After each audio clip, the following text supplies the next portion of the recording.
आप पूरी फिल्म देखिए, आपको लगेगा ये मज़हब के खिलाफ फिल्म नहीं है, ये एक फिल्म बनाई गई है और आपको अचानक से लगेगा यार ये तो इंडियन फिल्म है। इतनी गहरी बात आपने, कहते हैं ना वो गागर में सागर वाली बात आपने कर दी है। बहुत बढ़िया, बहुत बढ़िया। बात बात में आप मेरा जो अवलोकन कर रही है वो मुझे बहुत अच्छा लग रहा है। मतलब मज़ेदार बात होती है, पता है, ये हमेशा कहा जाता है, ये होती है किताब लिखी जाती है, लेकिन पढ़ने वाला कौन है उससे पता चलता है कि किताब में क्या लिखा है। तो मैं भले कुछ भी बोलूं, लेकिन आप जो रिएक्ट कर रही हो उससे अचानक से मुझे लग रहा है कि मैं कुछ ठीक ठाक ही बोल रहा हूँ। बहुत ठीक ठाक बोल रहे हैं। एक फिल्म जो इस वक्त हर तरफ चर्चा में है और उसके किरदार भी जाहिर तौर पर, और असली जिंदगी की ये कहानी है, इतिहास का एक पन्ना जो लोगों ने अपने अपने तरीके से पढ़ा है, लेकिन सच उसका एक ही है और उस सच को लाना बहुत चुनौती की बात थी, बहुत हिम्मत की बात थी, लेकिन वो आ रहा है और आप देखेंगे फिल्म रज़ाकर में। जी हाँ, हैदराबाद का एक ऐसा चैप्टर जिसके बारे में बहुत सारे लोग जिन्होंने शायद इतिहास पढ़ा भी है वो भी उतनी गहराई से नहीं समझते होंगे, और आप इस फिल्म में वो देखने जा रहे हैं। कुछ किरदार ऐसे थे जिन्हें निभाना मुझे लगता है डबल द चैलेंज था, क्योंकि उनके साथ बहुत परफॉर्मेंस के चैलेंजेस थे, उस कैरेक्टर को जिस तरह से परसीव किया गया है वो चैलेंज थे, और इसका सबसे बड़ा किरदार है निज़ाम का, और ये निभाया है मैं उनकी टैलेंट या उनके परफॉर्मेंस के बारे में आपको क्या ही बताऊं, आप मिल ही लीजिए मकरंद देशपांडे से। नमस्कार और आदाब सब कुछ। और हमारे साथ हैं जिन्होंने निज़ाम साहब की बेगम का किरदार अदा किया है, Anushriya. Anushriya, welcome to the show. Makarand ji, कैसे आप? So good to have you. मतलब मुझे लगता है कई दशकों का सफ़र और आपके एक से बढ़कर एक जो लेजेंडरी कैरेक्टर है ना इस वक्त, तो मैं इतना नॉस्टैल्जिक फील कर रही हूँ। इक्वली जितना मैं खुश हूँ उतनी मैं नॉस्टैल्जिक हूँ, और I am very happy to have you here in the studio. ये आपका बड़प्पन है, और इससे ये भी हुआ कि कई दशकों से तो काले थे बाल, सफेद हो गए। लेकिन है उतने ही, अच्छी बात ये है उतने ही, है उतने ही। मुझे हमेशा से पता है, आते होते यही पूछा जाता कि how do you maintain it. मतलब ये प्रोसेस है, काले से बाल सफेद होना एक लंबी प्रक्रिया का हिस्सा है, लेकिन बाल उतने ही बने रहना, ये मतलब ये सीक्रेट आप, ये ऊपर वाले की कृपा है। और वो कहते हैं कि ज्यादा फोर्स ना करो। मैंने बहुत कुछ, कभी तेल लगाने की क्या है, कौन सी जड़ी बूटी लगाऊं, या कौन सा एक नया मार्केट में शैम्पू आया है वो करो, मैंने वो किया नहीं। मैं सच बताऊं, मेरे बाल, मुझे ऐसा लगता है कि मैं कौन हूँ या कैसे जिया हूँ, ये मेरे बाल बताते हैं। ओह, क्या बात है। अच्छा, ये आपको पता है कई एंशिएंट फिलॉसफीज में ये कहा जाता है कि आपके बालों के रूट्स के साथ जो है आपके कर्मास, आपकी मेमोरी, सब चीज़ें कनेक्ट होती है, और इसीलिए जो न्यूबॉर्न बेबी होता है उसके बाल हटाए जाते हैं। So that's very scientific thing which you have just said, you know. My God, देखिए कितना मुझे ज्ञान मिला है आज। सच बात है, मुझे ऐसा लगता है जो भी, जिस पर हमारा कोई काबू है नहीं, जैसे कि बाल मैंने थोड़ी न ला लिए, अब वो आ रहे हैं, जी रहे हैं। मुझे लगता है आपका स्वभाव का वो हिस्सा है जो भी प्राकृतिक है। Exactly. तो वो जितना प्राकृतिक बना रहा है, मैंने जीने की कोशिश वही की। आपके किरदार भी उतने ही होते हैं, बड़े प्राकृतिक, ऑर्गेनिक, नेचुरल, एफर्टलेस एक्टर्स की जो लिस्ट है ना, उसमें से you are always one of them, Makarand ji, always. You know why that must have happened, it is by, I think इसमें मेरा कोई कंट्रीब्यूशन नहीं है, ऐसा मुझे लगता है। एक ही कंट्रीब्यूशन रहा कि मैंने अपना कोई आइडल नहीं बनाया, और उस वजह से और एक ही समर्पण सिर्फ ज़िंदगी को रहा। और जब मैं स्पोर्ट्समैन था तब ग्राउंड को रहा, जब मंच पर आया एज ए थिएटर पर्सन तो रंगमंच के लिए समर्पण था, किसी नाटककार के लिए या किसी सीनियर एक्टर के लिए नहीं था। तो जब सिनेमा में आया तो कैमरा के लिए रहा, इसलिए किसी का ऐसा कोई।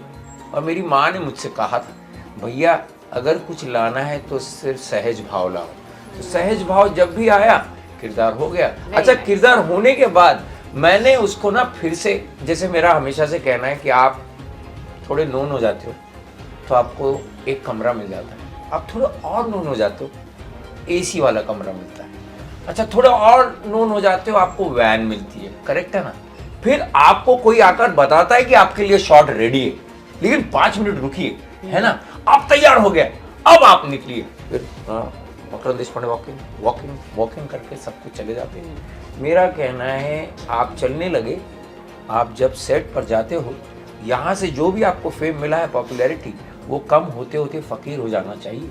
अरे क्या बात। जब कैमरा के सामने जाओगे तब ऐसे जाना ताकि आप अपना वजन लेके ना जा रहे, किरदार लेके जा रहे। सो नाइस, इतनी गहरी बात आपने, कहते हैं ना वो गागर में सागर वाली बात आपने कर दी है। बहुत बढ़िया, बहुत बढ़िया। बात में आप मेरा जो अवलोकन कर रही हो मुझे बहुत अच्छा लग रहा है। मतलब मजेदार बात होती है, पता है, ये हमेशा कहा जाता है, ये होती है किताब लिखी जाती है, लेकिन पढ़ने वाला कौन है उससे पता चलता है कि किताब में क्या लिखा था। तो मैं भले कुछ भी बोलूं, लेकिन आप जो रिएक्ट कर रही हो उससे अचानक से मुझे लग रहा है कि मैं कुछ ठीक ठाक ही बोल रहा हूँ। बहुत ठीक ठाक बोल रहे हैं। कमिंग टू दिस फिल्म, अभी रज़ाकर में निज़ाम का किरदार आपने निभाया है। फिल्म कई चीज़ों को लेकर के विवादों में है, इससे कोई एजेंडा बता रहा है, कोई प्रोपेगेंडा बता रहा है, और सबके केंद्र में जो किरदार है वो आपने निभाया है। So how it was playing this character, इसके साथ जो एडिशनल चैलेंजेस आते हैं या फिर ऐसे सब्जेक्ट्स के साथ जिनके बारे में आपको भी पता है कि भाई जब फिल्म रिलीज होगी या जब इसके बारे में बात होगी तो इसके साथ एक अनसेट अनवांटेड चैलेंजेस, कंट्रोवर्सीज आएंगी ही आएंगी। So how it was? मेरे लिए सच बताऊं, बतौर एक अभिनेता, किरदार इतिहास में, मतलब जो आपकी कल्पना से नहीं जन्मा है, ना राइटर ने कोई काल्पनिक किरदार लिखा है, आखिरी रूलिंग निज़ाम जब बताया गया मीर उस्मान अली पाशा, तो मेरे लिए तो पहले तो ये था कि भैया ढूंढो कहाँ कुछ लिखा है, कहाँ तस्वीर है, कौन सा वीडियो है, वो देखो, और आपको कास्ट किया गया। अरे बाल नहीं है उनके तो, अरे दाढ़ी नहीं है, अरे ये तो आप क्या करें। मतलब ये तो बहुत ही बड़ा पैराडॉक्स हो गया। मतलब अचानक से सारे बाल आपके कट रहे हैं, आपको पहले तो दिखना है ना। इतिहास के किरदार की बात ये होती है कि आपको दिखना पड़ता है, आपको एक आभास निर्माण करना पड़ता है। तो पहली बात तो वो थी कि आपका बाह्य रूप दिखना है, पर उसके बाद वो किरदार है क्या, जब उसके बारे में बाद में बात करता हूँ। पर आपका जो पहला सवाल था कि ऐसे प्रोजेक्ट का हिस्सा बनना, तो एक अभिनेता सच बताऊं इतना नहीं सोचता, या मुझे लगता है नहीं सोचना चाहिए। एक फिल्म बन रही है अपने आप में, बहुत इम्पोर्टेंट होता है। जब कोई एक किरदार एक्टर बनेगा ना, तब वो कह पाएगा कि एक फिल्म बनना कितनी मुश्किल बात होती है।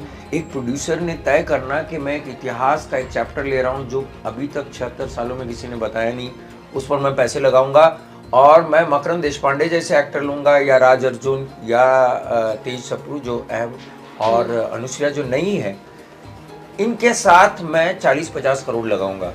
भैया मतलब उसका कन्विक्शन ज़्यादा है, मुझसे ज़्यादा तो उसका कन्विक्शन है। तो मैं तो एक एक्टर हूँ, मैं ये अगर सोचना शुरू कर दूँ कि अभी इस फिल्म पर चैलेंजेस आएंगे तो क्या हो गया, मुझे लगता है आप अब सपोज मान लेते कि मैं यहाँ हूँ, है ना, किसी ने आँख उठा ली, तुम वहाँ कैसे गए, वहाँ जाके तुमने क्या बात की, उनसे क्यों बात की। अरे भैया अब इसका हिस्सा हूं तो मुझे तो बात करनी पड़ेगी, उन्होंने जो सवाल पूछे उसके जवाब देने पड़े।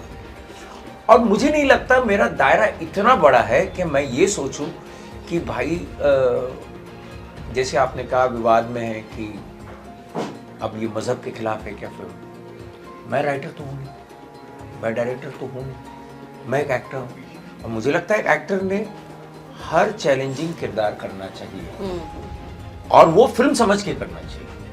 जो मैंने किया है, मुझे लगता है मुझे किसी ने ऑफर नहीं किया था, मैं इसका क्या होगा, और सच में तो मैंने फिल्म देखी, तो मैं इतना जरूर कह सकता हूँ कि आप पूरी फिल्म देखिए, आपको लगेगा ये मजहब के खिलाफ फिल्म नहीं, ये एक फिल्म बनाई गई है, और आपको अचानक से लगेगा कि तो ये इंडियन फिल्म है, इंडियन ने जाननी चाहिए।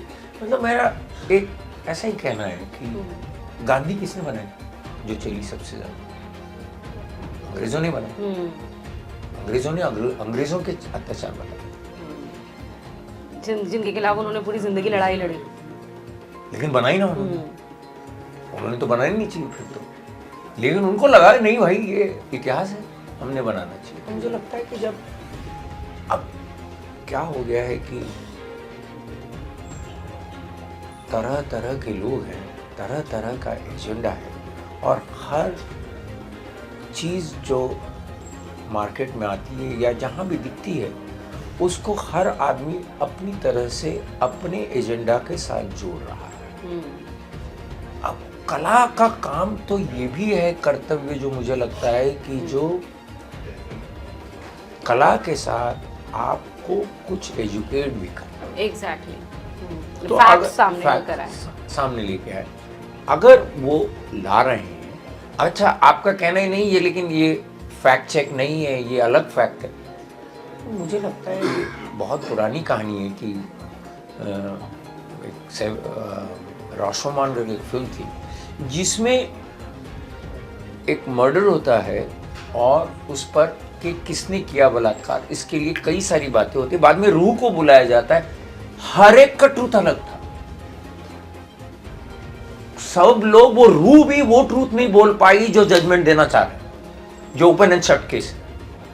तो बात तो यही हुई, एक होता है सच जो मेरा ये हाथ जानता है, अब ये हाथ के बराबर तो ये हाथ है नहीं, आज भी मेरा भी नहीं, तो कुछ तो इसमें कमी है या ज्यादा है। तो बहुत ही रेप्लिकेट करना किसी आपका सच मेरे साथ टैली करना बड़ा मुश्किल काम है। एग्जैक्टली, बिल्कुल आपने सही कहा। सत्य के हमेशा जो है मल्टी डायमेंशनल होता है, ट्रूथ पर से एक सच, वो जो है एक आपका सच, एक हमारा सच, और एक वो सच जो परसीव किया जा रहा है, और एक जो सच वाकई में है। तो आप वो तो इसमें क्या होता है कि मान लेते हैं कि यहाँ पर एक शख्स है, इन्होंने मान लिया आपका सच, मेरे बारे में उन्होंने सोचा कि ये आधा है, इसके बारे में सोचा ये आधा है, लेकिन आपका मान लिया, तो मैंने कहा चलो इन्होंने इनका तो माना। एग्जैक्टली। तो मैं इसे क्यों बताऊं कि तू गलत है यार। अरे अब मैं दर्शकों को तो नहीं बोल सकता ना कि तू गलत है। मुझे लगता है give them choice, absolutely, you have your choices and you can say that ये मुझे बात ठीक नहीं। पूरी फिल्म देखिए, बिल्कुल, और तभी आपको राय बनानी भी चाहिए, तभी राय बनानी चाहिए। मुझे लगता है पूरी फिल्म के बाद हम अगर बात करें ना उसी मतलब मुझे लगता है वो बड़ा इंटरेस्टिंग है। जैसे कि अभी हमने एक मैं बोलना चाहूँगा ये कि अभी हमने एक इन्फ्लुएंसर्स के लिए एक स्क्रीनिंग की, बहुत इंटरेस्टिंग बात हुई कि इंटरवल में आए तो कुछ इन्फ्लुएंसर्स को लगा कि अरे ये तो किसी मजहब के खिलाफ है, उसके खिलाफ है, और वही लोग खत्म होने के बाद अरे नहीं है, क्या फिल्म है ये। तो मुझे ये बड़ा अच्छा लगा। और यही तो बात है, देखो हमारे यहाँ इंटरवल है, बाहर तो विदेश में तो इंटरवल नाम की कोई चीज ही नहीं, वो एक पूरी फिल्म देखते हैं, इसलिए उनके लिए तो आसान हो जाता है कि एक फिल्म देख ली तो आप, हम यहाँ पर इंटरवल कह रहे हैं। तो मेरा कहना है कि चैलेंजेस बतौर एक्टर मैं उतना नहीं देखता, मुझे नहीं लगता है कि वो मेरा काम है। मुझे लगता है मेरा काम ये है कि मुझे जो किरदार मिला है वो ईमानदारी से, जो लेखक ने लिखा है, निर्देशक जो चाह रहा है वो करूं, और उसके बाद आज प्रमोशन के लिए है तो ईमानदारी से प्रमोशन के लिए जाओ। मैं अपने कोई ग्रज बनाकर, या मैं तो उल्टा चाहूंगा कि मैं एडिशन वो करूं कि लोगों को इजी करूं कि हमारा जो ट्रूथ था, कम से कम हम जब बना रहे थे तो जो ट्रूथ था वो आपके सामने रखो। Very right, very right, very. Anushriya Begum of Nizam का आपने किरदार निभाया है, जिसके साथ मुझे लगता है सबसे अच्छी चीज़ ये है कि वो ये जानती है क्या कहाँ गलत हो रहा है, और अपने अंदर वो उस विडंबना को लेकर के चल रही है। कहीं ना कहीं वो एक स्ट्रॉन्ग वुमन भी है, सेंसिबल भी है, अपने साथ ईमानदार भी है, और उसकी मजबूरियां भी हैं। तो मुझे लगता है बहुत चैलेंजिंग और कॉन्फ्लिक्टिंग कैरेक्टर आपका रहा। This was very conflicting in the way that मैं खुद भी वैसी इंसान नहीं हूँ, I am a very outspoken bold person, लेकिन जब आप इस फील्ड में आते हो आपको एक कैरेक्टर दिया जाता है, और ये कैरेक्टर ऐसा कि 1947 एक मुस्लिम वुमेन जो देख रही है क्या परेशानियाँ, क्या परिस्थिति हैं, और कन्वे करने की कोशिश कर रही है निज़ाम को, लेकिन फिर भी कुछ नहीं निकल पा रहा है कुछ उसका। तो ये चीज़ मुझे देख के समझ में आया कि there is such sensitivity to in that women कि उनको she really wants to help, लेकिन at the same time being at such powerful position she is so helpless. So जितने भी कैरेक्टर्स मूवी में हमने देखे हैं और भी जो फीमेल कैरेक्टर्स प्ले किया है, all the characters had something to say on the basis of their class और on the basis of their situation that were in. And this is what very beautifully कि Razakar movie में male as well as female from different class and objects and the situation they are facing, इन सबकी stories बाहर आएंगी. And all the तो- female characters are portrayed in a very beautiful Very and I think beautiful. very strong Yes. characters are established. Yes, all characters I would say they had their own story to say. Yes. और सबकी stories आप relate कर सकेंगे. Even as wife of Nizam, here and there I was facing that dilemma कि कैसे शाय और इतना मन में रख के वो emotions मन में रख के फिर भी वो भाव लाना, मुझे वो चीज़ थोड़ी tough लग रही थी. लेकिन luckily me being a first time debutant, I was sharing this screen space with Makarand Deshpande ji. तो टाइम एंड अगेन बहुत comfortable I was feeling. I didn't feel like कि इतना फर्स्ट टाइम हम scenes कर रहे थे. You must have learned a lot. I mean, I characters learned a like lot. Tej Sapru, Yes. जो खुद कितने दशक उनको हो गए काम करते हुए, राज अर्जुन जिन्होंने जी. अपना एक नीश क्रिएट करा और बहुत अच्छा मतलब अभिनय की जब बात आती है तो Yes, yes. उनका Time नाम and again, and then, throughout ऐसे promotions. लोग मुझे लगता है जो अपने आप में एक इंस्टीट्यूशन बन गए हैं और कमाल मतलब थिएटर फिल्में सब साथ लेकर के चलना, तो ये आपके लिए बहुत बड़ा अच्छी चीज बहुत रही बड़ा है. मेरे लिए एक एडवांटेज रहा कॉफी कि लीजिए इनके आप लोग, साथ ठंडी हो रही है. नहीं चर्चा पर के साथ साथ मजेदार बात क्या रही और एक आपसे कहूँ तो इनकी जब सीन्स थे ना तो इनका ग्राफ जैसे एक फिल्म चल रही है जहाँ हम कह रहे हैं कि हिंदुस्तान की आज़ादी के बाद एक हैदराबाद स्टेट है जो विलय नहीं कर रहा है बल्कि वो अपना कोई तुर्किस्तान बनाना चाह रहा है.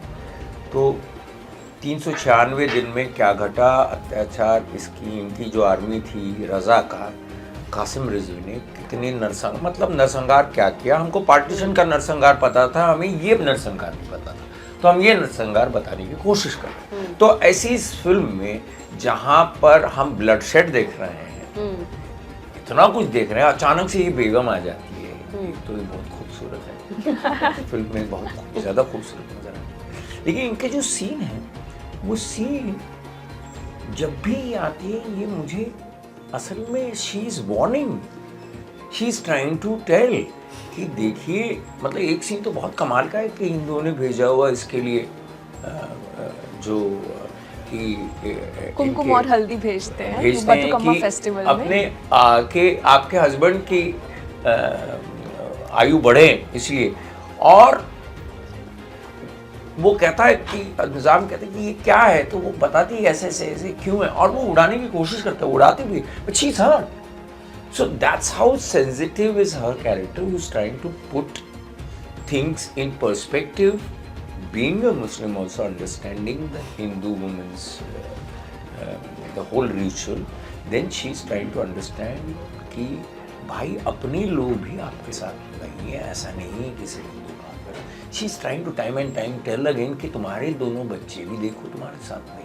So it's a very interesting character for me, actually speaking. She's trying to make it very real in this whole film, which is larger, as we are saying, as a silent genocide. There's somebody who's trying to say, "Okay, where are your principles?" Because Osman Ali Pasha is a literate man.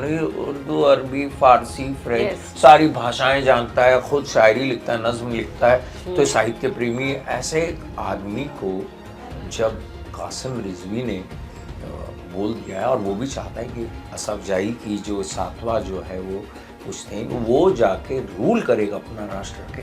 एक बेगम है जो कोशिश कर रही है उसे ये बताने के लिए कि तुम देखो कौन, क्योंकि इनसे पहले जो छठे थे वो तो सूफी आदमी थे, उन्होंने तो बहुत अच्छा काम किया.